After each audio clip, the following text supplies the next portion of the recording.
ए राजा, अरे बघ ना मोबाईलला काय झालं. अहो काय काका सकाळ सकाळ धंद्याची कुटी करताय.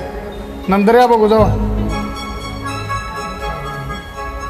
सांगितलं त्यांना समजलं. अरे बघायचं ना काय झालं फोनला. अरे यांचा मुलगा यांना इथं टाकून गेलाय परदेशात. तो यांना फोन करत नाही आणि यांना वाटतं मोबाईल बिघडलाय. सोड आपापलं काम कर चल.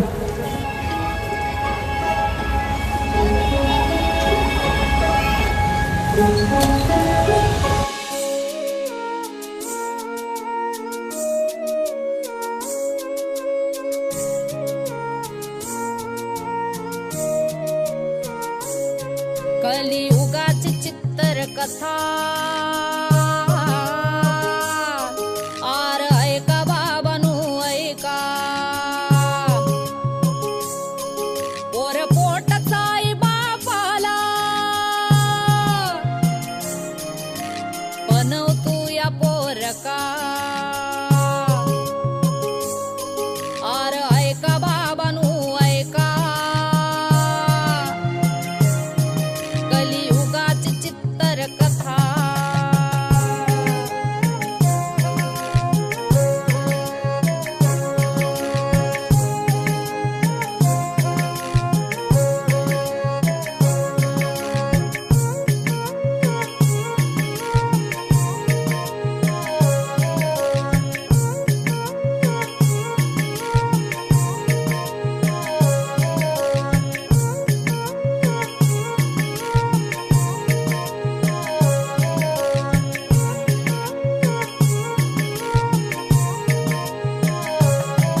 काय करायचं असं जगून जीवा भावाचं नाही कोणी.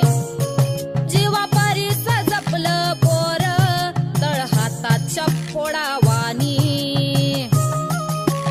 तरुणपणाची याद येती र डोळ्यातून धारा वाहती र. उजेड लावला जगाचा जाला पोचते अंधार का. पोर पोटाचा आई बापाला बनवतोय पोरका. कलियुगाची चित्तर कथा आर ऐका बाबानू ऐका.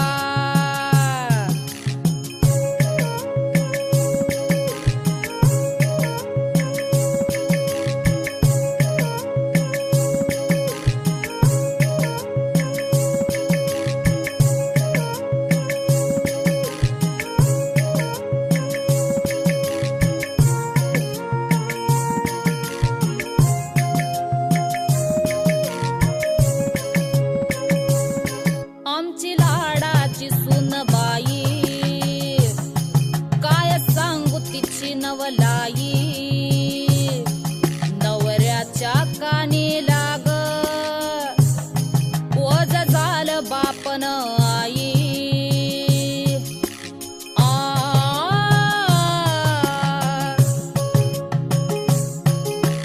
बापाईना दिसती त्याला दिसतोर फक्त पैका.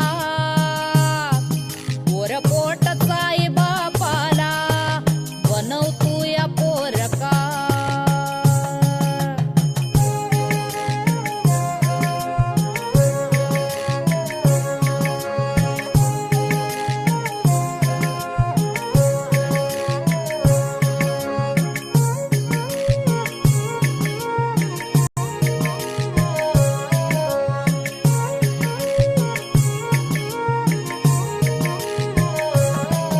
अशा वयात कुठं जाव काय खाव कुठं राहाव. अशा वयात कुठं जाव काय खाव कुठं राहाव. आश्रम म्हणजे शेवटचं घर वाट बघत मरणाची लागली जीवा घर घर. म्हातारपण आल्यावर दिस उलट फिरलं र.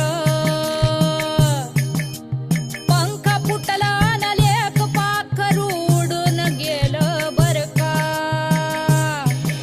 हॅलो, सोडलं त्यांना? आणि हां, एक गोष्ट क्लिअर करा त्यांना आजच, इथे कुठल्या सणासुदीला यायची गरज नाहीये त्यांनी, नाहीतर येतील आपले तोंडवर करून. आणि आता तुम्ही डिसाईड करा की तुम्हाला बायको हवी आहे की तुमचे ते आई बाबा. पोरपोटाचा आई बापाला बनव तू या पोरका, कलियुगाची चित्तर कथा. आर ऐका बाबानू ऐका, कलियुगाची चित्तर कथा. आर ऐका बाबानू ऐका. सर, ते जे आता आले ते तुमच्या ओळखीचे कसे काय? कोण हे? ह्यांनी 35 वर्षापूर्वी माझ्या आश्रमातून एक मुलगा दत्तक घेतला होता. ह्यांनी 35 वर्षापूर्वी माझ्या आश्रमातून एक मुलगा दत्तक घेतला होता. ह्यांनी 35 वर्षापूर्वी माझ्या आश्रमातून एक मुलगा दत्तक घेतला होता. ह्यांनी 35 वर्षापूर्वी माझ्या आश्रमातून एक मुलगा दत्तक घेतला होता. ह्यांनी 35 वर्षापूर्वी माझ्या आश्रमातून एक मुलगा दत्तक घेतला होता. ह्यांनी 35 वर्षापूर्वी माझ्या आश्रमातून एक मुलगा दत्तक घेतला होता. ह्यांनी 35 वर्षापूर्वी माझ्या आश्रमातून एक मुलगा दत्तक घेतला होता.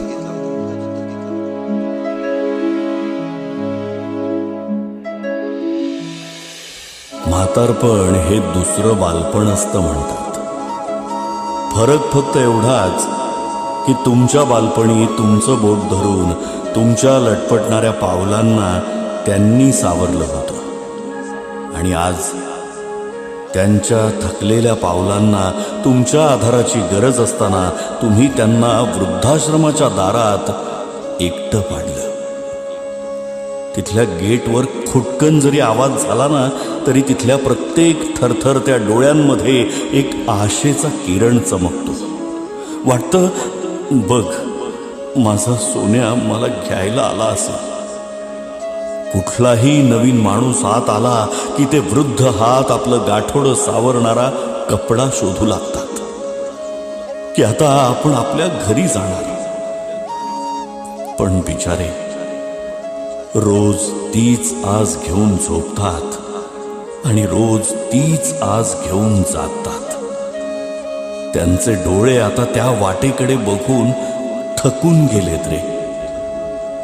ज्यांनी तुम्हाला पहिलं पाऊल टाकायला शिकवलं, त्यांचं शेवटचं पाऊल एकट्याने पडू देऊ नका. कारण म्हातारपण प्रत्येकाला येणार आहे. आज तुम्ही जे पेरताय, उद्या तेच उगवणार आहे.